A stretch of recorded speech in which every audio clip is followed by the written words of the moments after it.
All right, it's another day of doing the Homeric Rhapsody thing.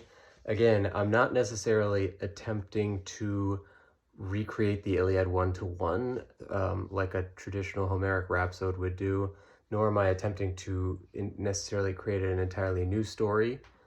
I am merely attempting to uphold the ancient tradition of oral storytelling by reciting pieces from the Trojan War. So far, I've just been doing books of the Iliad in order, but doing those entirely from memory, hence the blindfold, and trying to like stitch together the pieces, which really is what a Homeric Rhapsody would have done. They're telling the story of the Iliad, but it wasn't the same story they told every day, even if they're telling the same part, because it was always coming off the top of their head. So let's give it a shot.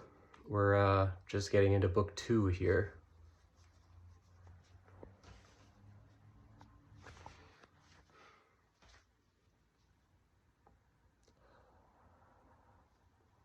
When dawn stretched her rosy fingers above the sea and across the world, casting dew upon all the meadows for gods and for men, Zeus in his great chamber awoke, and he had been in his sleep restless, and he had been wondering, what would he do? He thought to himself, he would take a day and think it over and try to come up with a plan to thwart the Achaean host and to do honor to Thetis and to her son Achilles.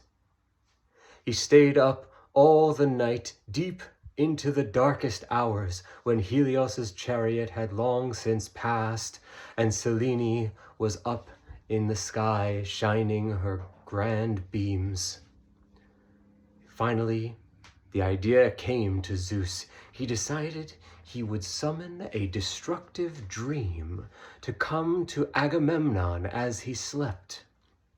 And he called to it, bringing the dream up to him.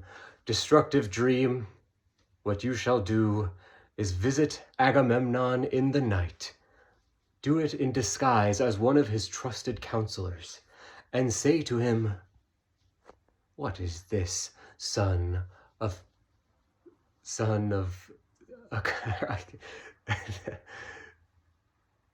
somebody, brother of Menelaus. Wow, I can't remember that one, huh? Will you sleep the whole night through? It is not meet for a commander of Achaeans to do such a thing. What you must do is arm the men as quickly as you can. Get into battle gear, prepare all the hosts for war, because Hera up in heaven has convinced the great sky father Zeus to destroy the city of Troy, if the Achaeans can do so and mobilize and attack the city on this day. That great God-built berg will fall on this day before the moon has come into the sky, if you are quick about it. Now make sure you do not forget as you awaken what I have told you. Take it to your counselors and see what they make of it.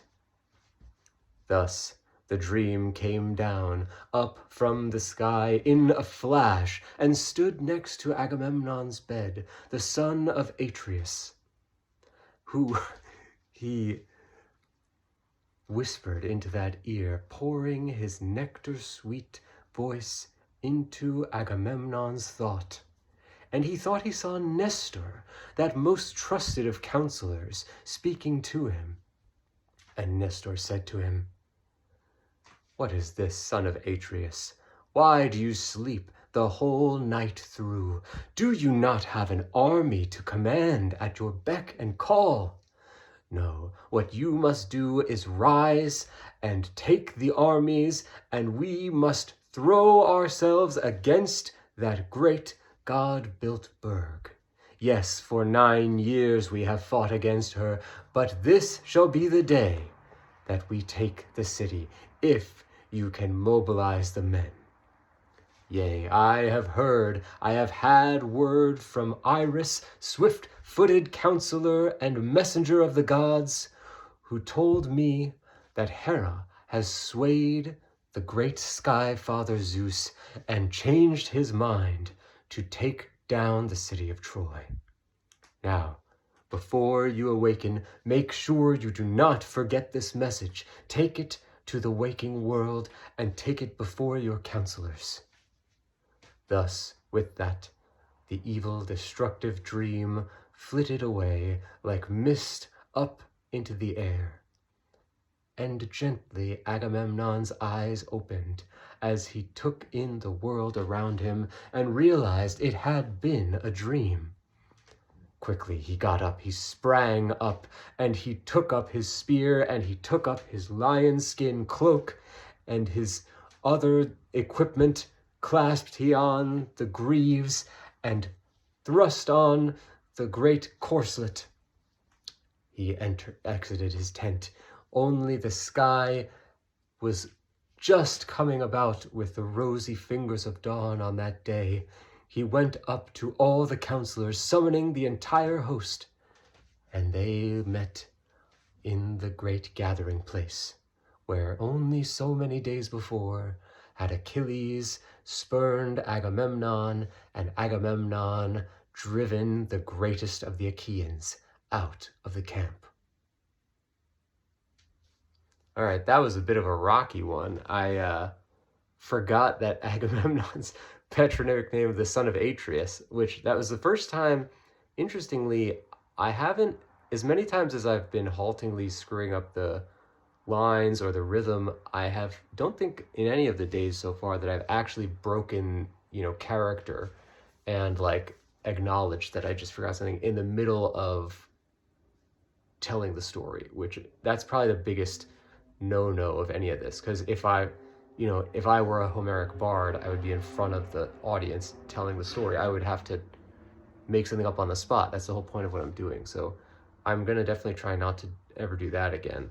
Another kind of funny little thing that happened there was that the opening lines of the chapter were that rosy-fingered Dawn stretched out her hands, and I had forgotten that the whole point is that Zeus is supposed to come up with that idea to send the dream in the middle of the night, and I had just made it into the day.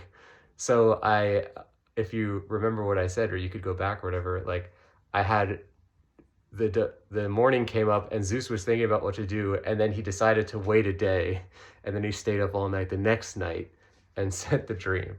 That was an interesting thing because it was an obvious flub on my part, but it was a good example of how I did not stop the rhythm and just turned it into a story beat, and it wasn't actually so bad the way it played out.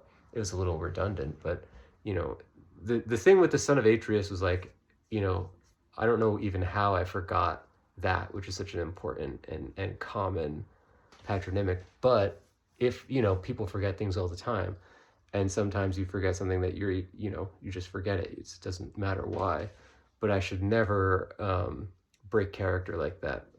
So this is a good learning experience.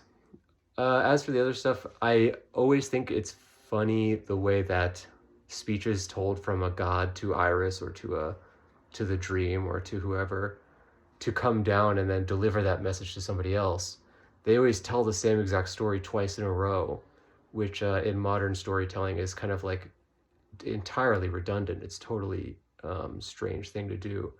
But I think it's kind of a charming thing of Homeric stories. And so I wanted to do something like that in this. And but then I started embellishing it on the second one anyway, which if you do, inspect the two stories told, like for the embassy to Achilles to thing there, Odysseus is supposed to tell Achilles versus what he does tell Achilles, or what Zeus tells Iris to tell to Poseidon versus what she really says. Sometimes there are little differences, which who knows if it was intentional. A lot of critics and scholars suggest like those little differences are intentionally like some kind of like masterly crafted thing by Homer, but the more I do this oral storytelling thing, the more I think that it is probably just an incidental, like, I couldn't remember the exact same thing on the second time.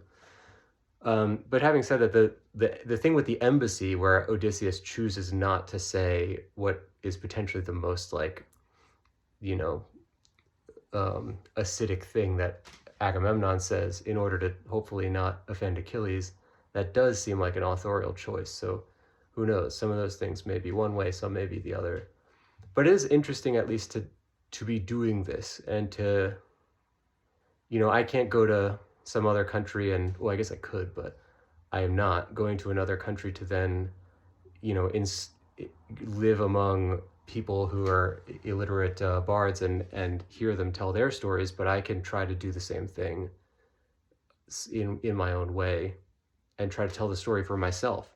So it's been pretty rewarding so far, and again, I'm not good at it at all, but it's just a fun thing to do, and I think I'm gaining a lot from it. So looking forward to the next one.